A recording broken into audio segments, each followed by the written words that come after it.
അസ്സലാമു അലൈക്കും വറഹ്മത്തുള്ളാഹി വബറകാതുഹു.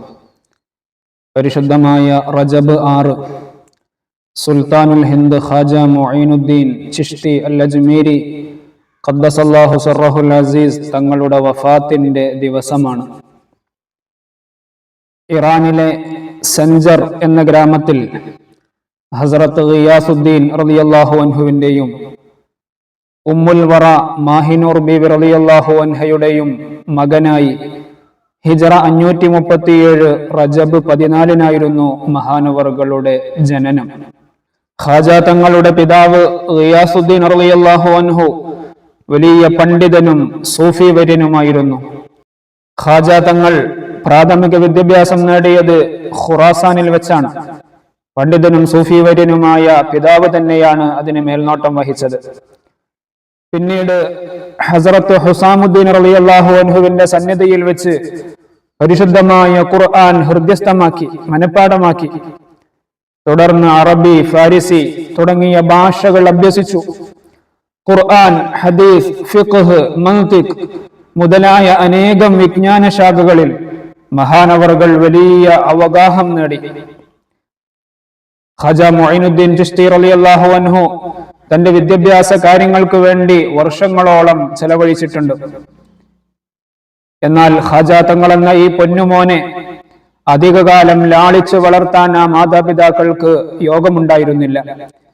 കാരണം ഖാജ മുഈനുദ്ദീൻ റളിയല്ലാഹു അൻഹുവിന് 14 വയസ്സ് പ്രായമായപ്പോൾ അദ്ദേഹത്തിന്റെ വന്യപിതാവ് ഗിയാസുദ്ദീൻ റളിയല്ലാഹു അൻഹു ഈ ലോകത്തോട് വിട പറഞ്ഞു.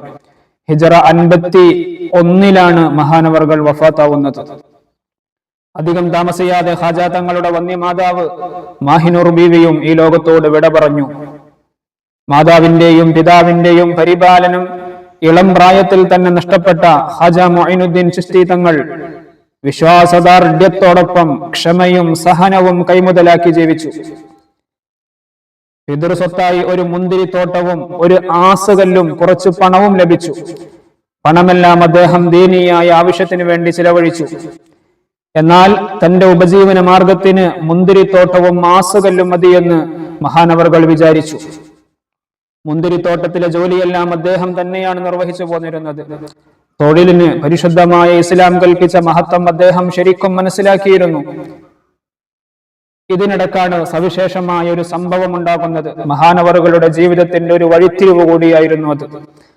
പ്രസിദ്ധ സൂഫി വര്യനായിരുന്ന ഹസ്രത്ത് ഇബ്രാഹിം ഖന്ദൂസി റളിയല്ലാഹു അൻഹു ഒരു ദിവസം ഖാജ മുഈനുദ്ദീൻ റളിയല്ലാഹു അൻഹുവിന്റെ മുന്തിരിത്തോട്ടത്തിലേക്ക് കടന്നു വരികയാണ്.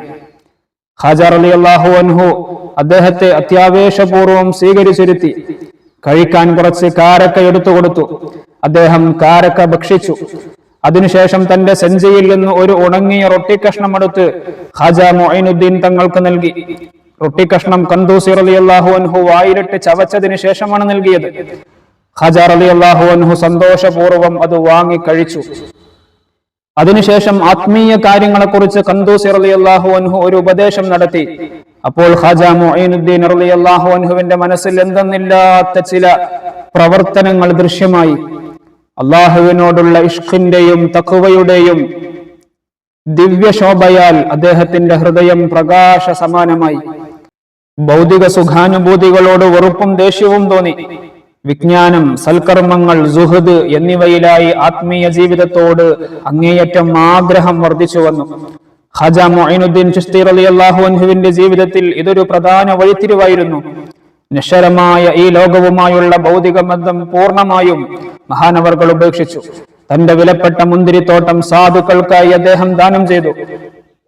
ഖാജ മുഈനുദ്ദീൻ റളിയല്ലാഹു അൻഹു പിന്നീട് ആത്മീയോത്കർഷത്തിന്റെ പാതയിലൂടെയുള്ള പ്രയാണമായിരുന്നു. ആത്മീയ ദർശനത്തിൽ ഉന്നത നിലവാരത്തിലെത്തിയ ഖാജ മുഈനുദ്ദീൻ ചിശ്തി റളിയല്ലാഹു അൻഹു ഒരിക്കൽ മുത്തനബി സല്ലല്ലാഹു അലൈഹി വസല്ലമ തങ്ങളെ സ്വപ്നത്തിൽ ദർശിക്കുകയുണ്ടായി. എന്റെ അടുത്തേക്ക് വരണമെന്നായിരുന്നു ആ ദർശന സന്ദേശം. റസൂൽ സല്ലല്ലാഹു അലൈഹി വസല്ലമ തങ്ങളുടെ വിളിക്കുത്തരം ചെയ്തുകൊണ്ട് അദ്ദേഹം മക്കയിലേക്ക് പുറപ്പെട്ടു. തവാഫും മറ്റും നിർവഹിച്ചുകൊണ്ട് കുറച്ചുനാൾ അവിടെ കഴിച്ചുകൂട്ടി. അതിനുശേഷം മുത്തനബി സല്ലല്ലാഹു അലൈഹി വസല്ലമ തങ്ങളുടെ പുണ്യ റൗളയിൽ എത്തിച്ചേർന്നു. ദിവസങ്ങളോളം അവിടെ റൗള ഷരീഫിന് സമീപം താമസിച്ചു. അങ്ങനെ ഒരു രാത്രി മഹാനവർകൾ പതിവ് പ്രകാരം പരിശുദ്ധമായ റൗള ഷരീഫിനടുത്ത് ഇബാദത്തിൽ മുഴുകിക്കഴിയുമ്പോൾ പെട്ടെന്ന് റൗള ഷരീഫിൽ നിന്നൊരു അശരീരി, യാ മുഈനുദ്ദീൻ അൻത സുൽത്താനുൽ ഹിന്ദ്, ഓ മുഈനുദ്ദീൻ, താങ്കളെ നാം ഇന്ത്യയിലെ സുൽത്താനായി നിശ്ചയിച്ചിരിക്കുന്നു. താങ്കൾ അജ്മീറിൽ പോവുക. താങ്കളുടെ വാസസ്ഥലവും ഖബർസ്ഥാനവും അവിടെ തന്നെയാണ്. അവിടെ ചെന്ന് ഇസ്ലാം മത പ്രബോധനം നടത്തണം.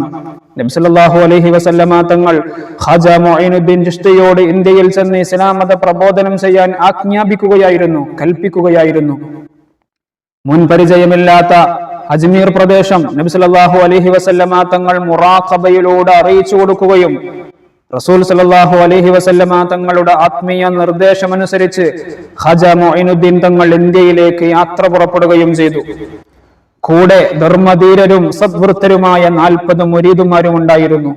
ബുഖാറ, ഡമസ്കസ്, ദിസ്നീൻ, ലാഹോർ, ബൽഖ് തുടങ്ങിയ രാജ്യങ്ങൾ വഴിയാണ് ചിശ്തി തങ്ങളും മുരീദുമാരും ഇന്ത്യയിലേക്ക് യാത്ര ചെയ്തത്. അങ്ങനെ നമ്മുടെ ഇന്ത്യ മഹാരാജ്യത്ത് മഹാനവറുകളും സംഘവും കാലുകുത്തിയതോടെയാണ് പരിശുദ്ധമായ ദീനുൽ ഇസ്ലാമിന്റെ വെളിച്ചം ഈ ഇന്ത്യയിൽ മുഴുവനായിട്ട് പരക്കുന്നത്. ഖാജ തങ്ങളിലൂടെ ലക്ഷക്കണക്കിന് ആളുകളാണ് പരിശുദ്ധമായ ദീനുൽ ഇസ്ലാമിന്റെ തീരത്തേക്ക് വന്നണഞ്ഞിട്ടുള്ളത്. ഹിജറ 561 മുഹറം 10 അജ്മീറിലെത്തിയ ഖാജ തങ്ങൾ ഇന്ത്യ രാജ്യത്ത് ആത്മീയ സാംസ്കാരിക നേതൃത്വം നൽകുകയും തിരുനബി സല്ലല്ലാഹു അലൈഹി വസല്ലമ തങ്ങളുടെ പ്രതിനിധിയായി സേവന നിരതനാവുകയും ചെയ്യുന്നു. മഹാനായ ഖാജ തങ്ങളുടെ കടന്നുവരവോടെയാണ് നമ്മുടെ ഇന്ത്യയിൽ പരിശുദ്ധമായ ദീനുൽ ഇസ്ലാമിന്റെ വെളിച്ചം വിതറിയത്. ലക്ഷക്കണക്കിന് ആളുകളാണ് ഖാജ തങ്ങളിലൂടെ പരിശുദ്ധമായ ദീനുൽ ഇസ്ലാമിന്റെ തീരത്തേക്ക് വന്നണഞ്ഞത്. ഒരു ദിവസം ഖാജ തങ്ങൾ തന്റെ പ്രധാന ശിഷ്യന്മാരെയും ഖലീഫമാരെയും സമകാലിക സുഹൃത്തുക്കളെയുമെല്ലാം അജ്മീർ ജുമുഅ മസ്ജിദിലേക്ക് വിളിപ്പിച്ചു. എന്നിട്ട് പറഞ്ഞു, തന്റെ ഖലീഫയും ഡൽഹിയിലെ ഖാദിമുമായ സയ്യിദ് ഖുതുബുദ്ദീൻ ബഖ്തിയാർ കാക്കി ദഹ്ലവി റളിയല്ലാഹു അൻഹു അതിനെക്കുറിച്ച് വിവരിക്കുന്നുണ്ട്. വേർപാടിന്റെ അവസാന നിമിഷം നിറകണ്ണുകളോടെ പ്രിയ ഗുരുവര്യർ അവിടുന്ന് പറഞ്ഞു, ഞാൻ ഇവിടെ വന്നത് തിരുനബി സല്ലല്ലാഹു അലൈഹി വസല്ലമ തങ്ങളുടെ നിർദ്ദേശത്തിലും നിയന്ത്രണത്തിലുമായിരുന്നു. ഞാൻ ഇവിടെ ഏറ്റെടുത്ത ദൗത്യം നിർവഹിച്ചു കഴിഞ്ഞു. എന്റെ അന്ത്യവിശ്രമം ഇവിടെ തന്നെയാണ്. അടുത്ത ദിവസം എന്റെ വേർപാടുണ്ടാവും. സുൽത്താനുൽ ഹിന്ദ് എന്ന നിലയിൽ ഈ സേവനപാതകൾ ഖിയാമത്ത് നാൾ വരെ തുടരുന്നതാണ്. ബഖ്തിയാർ കാക്കി ദഹ്ലവി തങ്ങൾ പറയുന്നു, ഇത് പറഞ്ഞതിന് ശേഷം ഖാജ തങ്ങൾ ഖലീഫ പട്ടവും സജ്ജാദയും എനിക്ക് കൈമാറി. ഖാജ തങ്ങളോട് ചേർത്ത് നിർത്തി എന്നെ തലപ്പാവണിയിച്ചു.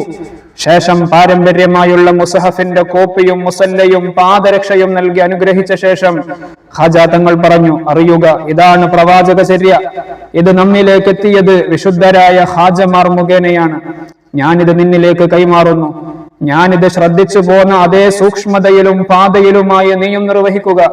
എങ്കിൽ മുൻ തലമുറയുടെ മുമ്പിൽ നാം ലജ്ജിതരാവുകയില്ല. പിറ്റേ ദിവസം തിങ്കളാഴ്ച രാവ് ഇശാ നിസ്കാരത്തിന് ശേഷം ഖാജ മുഈനുദ്ദീൻ തങ്ങൾ ഇബാദത്തിൽ ഏർപ്പെടാറുള്ള റൂമിൽ കയറി നിരന്തരം ദിക്റിലും ഔറാദിലും മുഴുകി. സുബഹിയുടെ സമയമായപ്പോൾ ഖാദിം വിളിച്ചെങ്കിലും മറുപടിയൊന്നും കേട്ടില്ല. അവർ വാതിൽ തുറന്നു നോക്കിയപ്പോൾ ഖാജ മുഈനുദ്ദീൻ റളിയല്ലാഹു അൻഹു ഈ ലോകത്തോട് വിട പറഞ്ഞിരിക്കുന്നു. ഹിജറ 633 റജബ് മാസം 6 തിങ്കളാഴ്ച സുബഹിയോടടുത്ത സമയത്താണ് ഖാജ മുഈനുദ്ദീൻ റളിയല്ലാഹു അൻഹു ഈ ലോകത്തോട് വിട പറയുന്നത്. ഏകദേശം 97 വയസ്സുണ്ടായിരുന്നു മഹാനവറുകൾക്ക്. പരിശുദ്ധമായ ദീനുൽ ഇസ്ലാമിന്റെ പ്രഭ ഇന്ത്യ മഹാരാജ്യത്ത് വിതറിയത് ഖാജ മുഈനുദ്ദീൻ റളിയല്ലാഹു അൻഹുവിന്റെ വരവോടെയായിരുന്നു. ലക്ഷക്കണക്കിന് ആളുകൾ പരിശുദ്ധമായ ദീനുൽ ഇസ്ലാമിന്റെ തീരത്തേക്ക് വന്നണഞ്ഞതും മഹാനവറുകളിലൂടെയായിരുന്നു. അല്ലാഹു സുബ്ഹാനഹു വ തആല ഖാജ മുഈനുദ്ദീൻ തങ്ങളുടെ ദറജയെ ഉയർത്തി കൊടുക്കുമാറാവട്ടെ. അന്നും ഇന്നും എന്നും ഇന്ത്യയുടെ സുൽത്താനായി മഹാനായ ഖാജ മുഈനുദ്ദീൻ റളിയല്ലാഹു അൻഹു വാഴുക തന്നെ ചെയ്യും. അല്ലാഹു സുബ്ഹാനഹു വ തആല നാളെ സ്വർഗ്ഗത്തിൽ അവരോടൊപ്പം ഒരുമിക്കാനുള്ള തൗഫീഖ് നൽകി നമ്മെ ഏവരെയും അനുഗ്രഹിക്കുമാറാവട്ടെ. അവരുടെ ഹദറത്തിലേക്ക് ഒരു ഫാത്തിഹ ഓതി നമുക്ക് നിർത്താം. ഇല ഹദറത്തി സുൽത്താനുൽ ഹിന്ദ് ഖാജ മുഈനുദ്ദീൻ ചിശ്തി അൽ അജ്മീരി ഖദ്ദസല്ലാഹു സിർറഹുൽ അസീസ്. അൽ ഫാത്തിഹ. അഊദു ബില്ലാഹി മിനശ് ശൈത്വാനിർ റജീം. ബിസ്മില്ലാഹിർ റഹ്മാനിർ റഹീം. അൽഹംദുലില്ലാഹി റബ്ബിൽ ആലമീൻ. അർറഹ്മാനിർ റഹീം. മാലികി യൗമിദ്ദീൻ.